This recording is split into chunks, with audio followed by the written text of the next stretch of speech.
just dozing off, and suddenly I hear this sort of noise. This sort of stuff going on the bedside table. Freeze, and I feel the room actually freezing. Sort of a cold chill coming into it now. I feel like things got up my back. So I woke her up and she could hear the same thing going on, you know. This sort of music movement.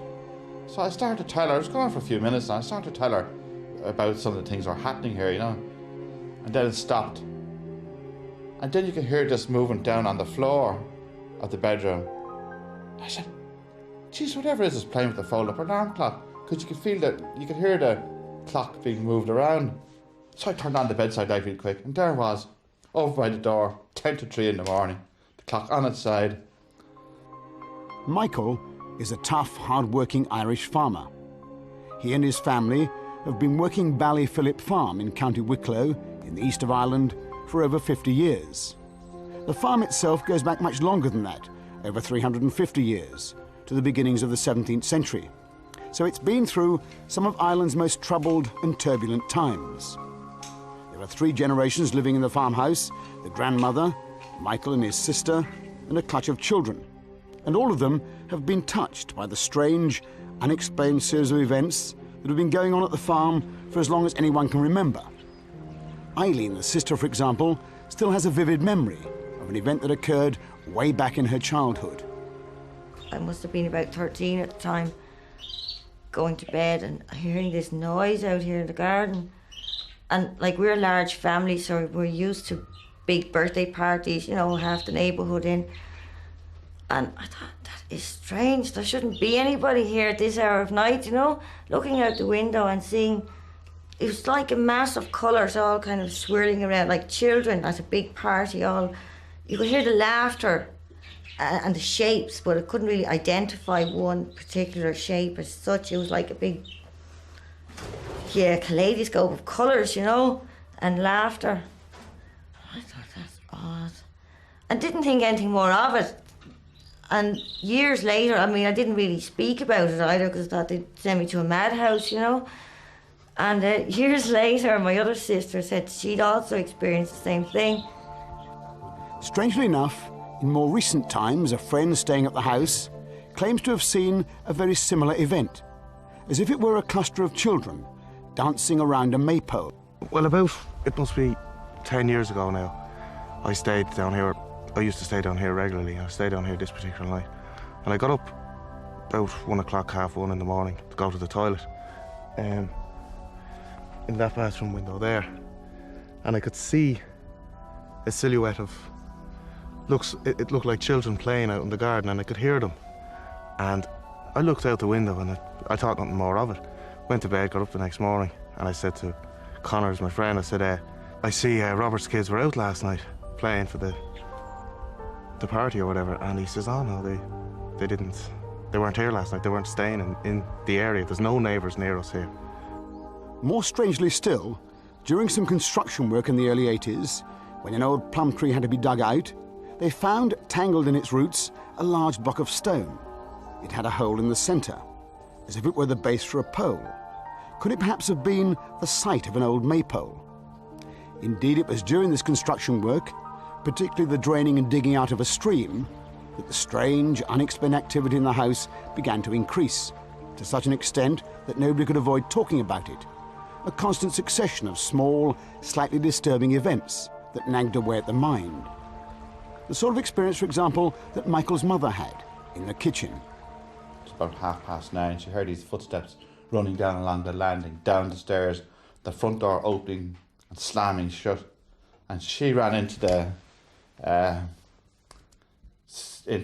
dining room so she could see up the avenue, and she didn't see any of the family running up the road. Then she thought maybe it was one of the kids, they'd come back to get some school books or something. So she phoned up the schools. No, they were all there at 9 o'clock. So later on that morning, she was evidently cooking the dinner, and she felt something in the scullery. She just happened to look around. She saw the lid of where the potatoes were boiling, and the lid was just maybe a foot up over the pot, and just went gently back down again. And she was saying to us at dinner time that she thought that we might have a poltergeist in the house. And myself and my father said, don't be silly.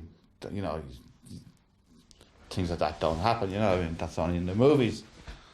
So dinner was just about over. I was waiting for the 1:30 news to come on.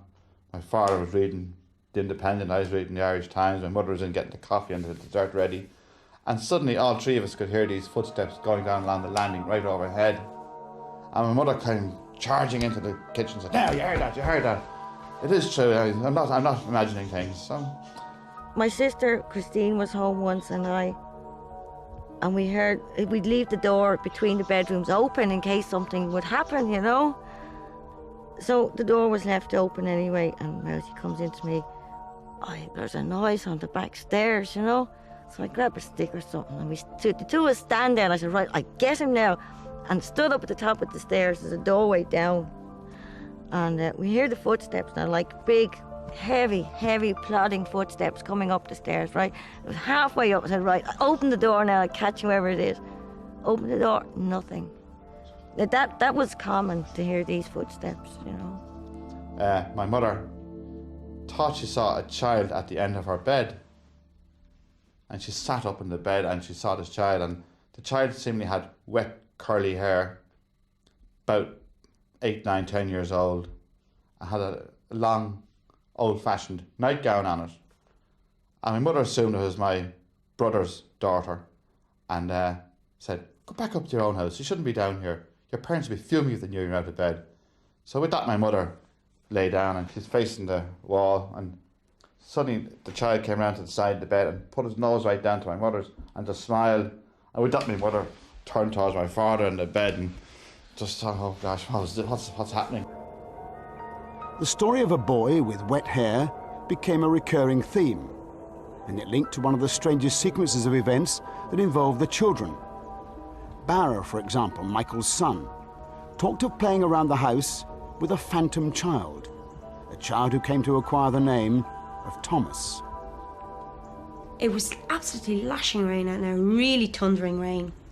And Barra said to me, because the curtain was over, and I was in the kitchen making the lunch, and he said to me, "There's a small child outside, and he's really, really wet. Will you let him in?" And I said, "God, it must be Sean now, you know, one of the nephews, and I'll go out and get him. He shouldn't be out in the rain." And I went to the window, and there was no one there, and he was really persistent now, really getting into a temper about it. And I said, okay. He's ran down the avenue there, so I said, I'll go out. So I got an umbrella and one of Michael's coats, and I put it on, and I said, I'll go out. But there was no child there, but he was really persistent that there was a child there. And then he explained to me that he was a little bigger than him, but really, really wet. And that's when things really did start then. Now, myself and my son lived in Denmark for several years and didn't know of all these comings and goings of Thomas and God knows who else, you know. And I was out picking onions, and little Sean was only 3. So he was playing away in the treehouse, and he came up to tell me all about Thomas. I said, "Who is Thomas?" you know. But there was nobody actually in the treehouse at all. So it was only later I discovered who he was and didn't encourage it. The treehouse playmate. We were sitting in the kitchen one day, and we were at the table. And I was drawing with Barra, because Barra loves drawing. And I could feel this real cold breeze in my legs, and all the doors were closed and the heating was on because it was a winter's day. And, oh God, it was really, really getting cold now. And then Barra says to me, "My friend's under the table." And I said, "Oh, is he?" Because at this stage I was really thinking, now this could be an imaginary friend, because children have this. And next minute, the door flung open and the cupboard in the kitchen. And, well, I said to Barra, "Tell your friend to close that door, because I'm not getting up to close it." And he told him, he said, "Well, he won't." And then it got real warm again, and then the child had obviously gone. So I said to Barra, "The next time that your friend's here, tell me, and I want to meet him." So it was after lunch one day, and he came out and he goes, "Oh, my friend's behind the sofa." Laughing his heart away, like someone was really tickling him. And I remember looking in, and I saw Barra. He always sits with his feet crossed, and I remember him sitting here on the carpet and seeing a shadow of it. Was like a little boy.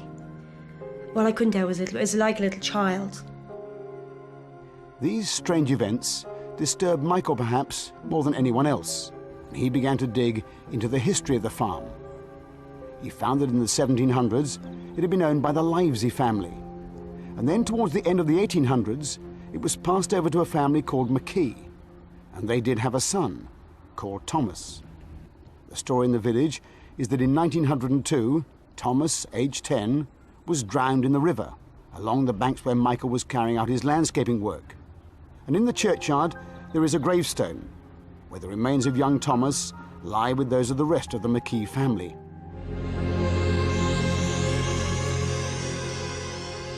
All through the 80s, in the lonely farmhouse in County Wicklow, the strange happenings went on. A whole series of out-of-the-ordinary, unexplained events. Not enough to alarm people, but enough to raise the question, what on earth is going on? And steadily, the events became more obvious, more dramatic. There was the time, for example, when, after it had been locked up securely, the whole house was found wide open, with the television going full blast. So when Sandra came in, I told her this. When I go out to work and you go up to the village with Fleur, her friend, and with the kids, to make sure that she locks all the windows and doors. So I came in for my 10 o'clock tea break, and every door and window downstairs was wide open. The radio was on and the television was on. I was actually very angry. I was fuming with Sandra for leaving it open like that after me telling her how concerned I was. There was one time, Michael always told me to lock all the doors when I was going out to Kilcoon. I had locked them all, and he ate me when I came back and said that I hadn't locked them, and I had locked every single one because my friend was with me. But things really came to a head when whatever force it was that was active in the house began to interfere with the children. My wife had gone to work in Dublin. I'd left in the car at maybe 7 o'clock-ish. So I was down here around 7:30 with the kids, getting them their breakfast and having my own breakfast. I was waiting for Sandra, the childminder, to come in.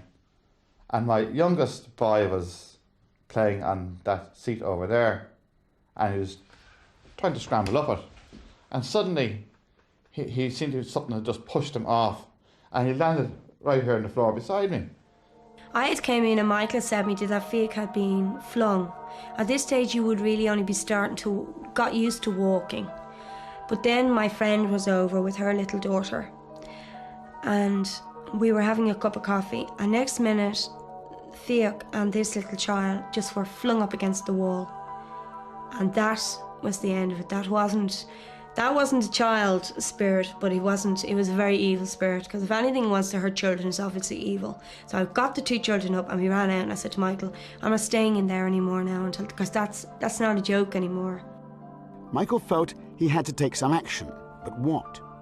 He happened to know someone who practiced as a psychic medium in Dublin, and in some tension he spoke to her on the phone. She was also called Sandra. I was on the phone. Sandra, the childminder, was there with my youngest boy, and Fleur, her friend, was inside with her daughter.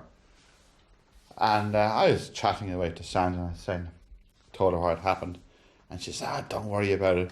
I've just been reading about this chap in England who's made friends with his poltergeist. It can make him tea and coffee.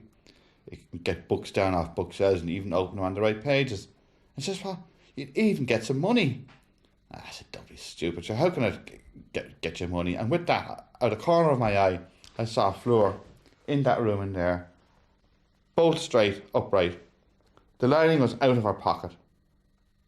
And at my foot was a bundle of money. Now, seemingly she'd been up to collect her children's allowance that morning, and she had about £90 wrapped up in a rubber band. Now, she didn't rummage in her pocket, stand up for her, and then throw it at my foot. She was I just saw it just as quick as that. She was upright, and the money was at my foot, and the lining was out of her pocket. So what was going on at Ballyphillip Farm? All those strange, seemingly impossible events. Scientists in the field have two main theories to explain so-called poltergeist activity, and they're both pretty remarkable. One is that it's essentially internal, the result of deep underlying psychic activity in the people involved, something they may be completely unaware of, having an effect on their environment. It's the mind, if you like, affecting matter, and they call it psychokinesis. If poltergeist effects are real, if they're not just due to fraud or due to natural physical phenomena, it's amazing, even if they are due to psychokinesis. If it really is true that the mind is affecting the room at a physical level, that is amazing anyway. You don't have to adopt a spiritualistic interpretation of poltergeist effects to say that is amazing. It really is amazing anyway. And for that reason, of course, the majority of physicists and scientists probably would refuse to countenance the reality of these phenomena. But my own view is that one should not be that dogmatic. I think there is at least some evidence that there are perhaps unexplained phenomena occurring in poltergeist cases which might be attributed to psychokinetic powers. The second, no less remarkable, is that it's external, an unexplained, often whimsical focus of energy, perhaps linked to a troubled spirit, moving things around and causing strange events. It's almost as if it is an external or independent entity which is playing tricks, terrifying the whole family. And the question is, why? Is it because it is an earthbound? If such things exist, is it someone who actually in a confused state is actually saying, what are all these people doing in my house? I should get rid of them. I will scare them out. Then you get a sort of interaction. And quite often you find that you have to take that theory seriously. But whatever the source of the disturbances, eventually in 1993, an exorcism was carried out at the farmhouse, and it seemed to have some effect. Things quietened down. But the happenings over the past 10 years have had their effect upon the family. Michael in particular has a sense of an altogether darker, more sinister undercurrent that lingers on. In his mind, it's linked to the history of the area, a record of extraordinary violence and brutality, going back to the Civil War of 1798. If the truth be known, during this most bloody period of Irish history, 1798 was just like one horrendous civil war. You could nearly compare it to what happened in Bosnia in the recent past. It was brother against brother, father against son, neighbour against neighbour. There was Catholic and Protestants and Presbyterians fighting on both sides. What they did to each other doesn't bear description. It was wanton terror. He has identified, for example, the houses and indeed the burial places of some of the ringleaders of the worst atrocities. One lived on his farm. But it seems that in all cases, there has been a long record of unusual activity. The most notorious of them would have been Griffith Jones, Bob Livesey, and Moses Fox, and of course the hangman Hempstead. And the strange thing is that to this day, all these places where these people lived, all their houses, there seems to be a problem of paranormal activities, and we don't know what it is exactly. And I'm convinced that it's because of their wanton cruelty in the past that's still trying to say something today. It's something trying to get through to us. It's quite often that farmhouses would acquire a kind of sinister atmosphere because if there were incidents recorded there during the 98 rebellion and that they had associated with them personalities from that time, for anyone who knows a little about the 98s, they were savage, and both sides were savage and cruel. And there was a tremendous amount of ill will because you had brother against brother and father against son, and the whole ethos of a kind of bitterness would have infected a house. Michael believes this violent and bloodthirsty heritage accounts for some of the psychic events in which people claim to have experienced real fear. Susan, for example, was staying with her son Danny in a mobile home on the farm.